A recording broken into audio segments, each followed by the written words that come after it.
En el nombre del Padre, del Hijo y del Espíritu Santo. Amén.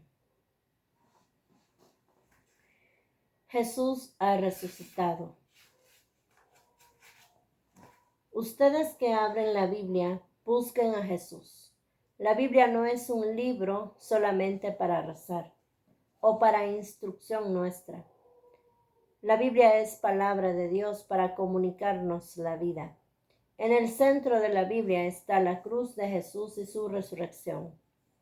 Ustedes que siguen un camino difícil y no divisan la luz al final del túnel, aprendan de la Biblia que están caminando hacia la resurrección y entiendan quién es para ustedes Jesús resucitado. La Biblia. La Biblia no ha caído del cielo.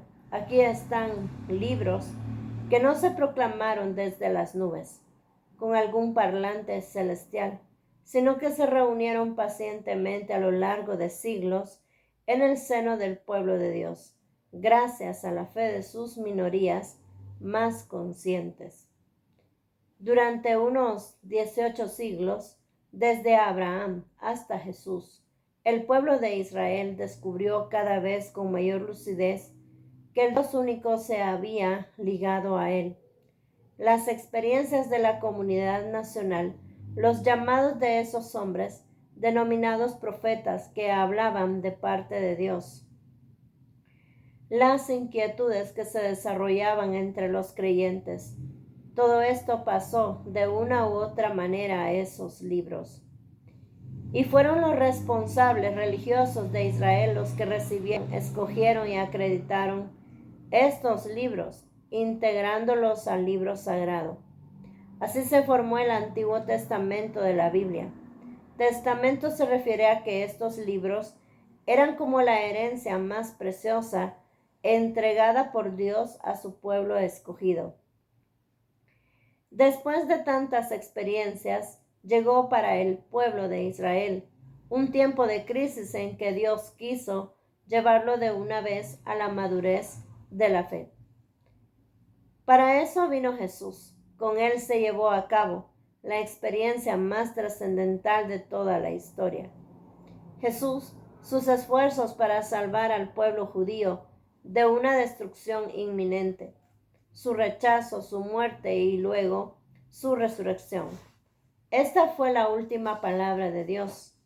La trayectoria de Jesús originó la predicación de la iglesia y los libros que en ella se escribieron. Aquellos libros que fueron aprobados por los responsables de la iglesia pasaron a integrar el Nuevo Testamento y la tradición. Los libros de la Biblia no entregan su mensaje sino al que viene a compartir la experiencia de la comunidad en que se originaron estos libros. Hay una manera de entender la Biblia que es propia del pueblo de Dios. Es lo que llamamos la tradición del pueblo de Dios.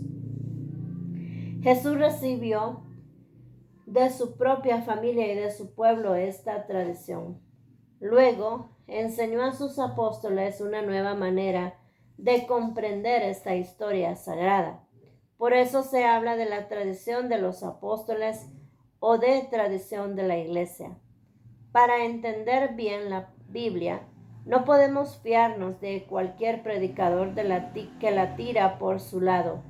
Debemos recibirla tal como la entiende la Iglesia Católica, que fundaron los apóstoles y que siempre se fijó en sus normas.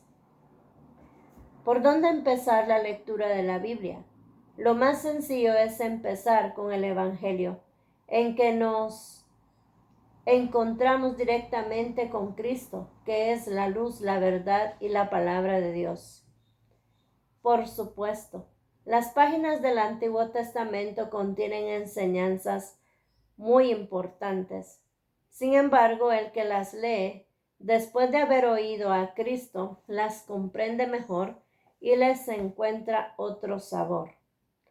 Algunos suelen abrir la Biblia a la suerte y consideran que el párrafo encontrado primero les dará precisamente la palabra que necesitan en ese momento. Bien es cierto que Dios puede contestar así a sus inquietudes, pero nunca se comprometió a comunicarse con nosotros de esta manera. En todo caso, conviene haber leído una vez, por lo menos, en forma seguida, cada uno de los libros del Nuevo Testamento. Lo bueno es empezar con el Evangelio. Léase al respecto la introducción a los 4 Evangelios al comienzo del Nuevo Testamento. El Nuevo Testamento comprende los 4 Evangelios. La palabra Evangelio significa buena nueva. Estos son los libros en que los apóstoles de Jesús escribieron lo que habían visto y aprendido de él. Luego viene el libro de los Hechos de los Apóstoles, escrito por Lucas, el mismo que escribió el tercer Evangelio. Luego vienen más de 20 cartas que los apóstoles dirigieron a las primeras comunidades cristianas. El Antiguo Testamento comprende los libros históricos, los libros proféticos, los libros de la sabiduría. Los libros históricos, aquí vemos la actuación de Dios para libertar a un pueblo que quiere hacer que sea su pueblo. Lo vemos educar a ese pueblo y dar un sentido a su historia nacional. En estos libros se destacan el Génesis, el Éxodo, el Deuteronomio, los libros de Samuel, los libros proféticos. Dios interviene en la historia por medio de sus profetas, encargados de transmitir su palabra. Los libros de la sabiduría destacan la importancia de la educación y del esfuerzo del individuo para llegar a ser un hombre responsable y un creyente.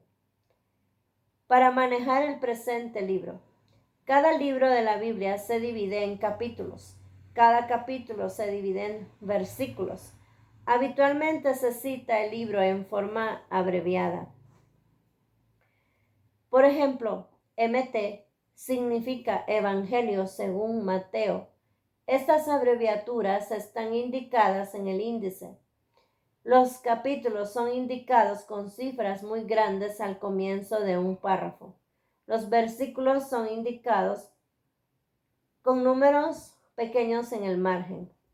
Para indicar un lugar de la Biblia, se da primero el capítulo y después el versículo. Por ejemplo, JN 20,13 significa Evangelio de Juan, capítulo 20, versículo 13. LC 2,6-10 significa Evangelio de Lucas, capítulo 2, del versículo 6 al 10. El texto de la Biblia está todo en la parte superior de la página. Debajo pusimos el comentario con una letra diferente. Usamos letra cursiva en el Nuevo Testamento para las frases que son citaciones sacadas del Antiguo Testamento. Por ejemplo, en MT o Mateo, capítulo 26, versículo 31, el evangelista aduce una frase del profeta Zacarías, capítulo 13, versículo 7. En el Antiguo Testamento, por varias razones que se indican cada vez en la introducción del libro.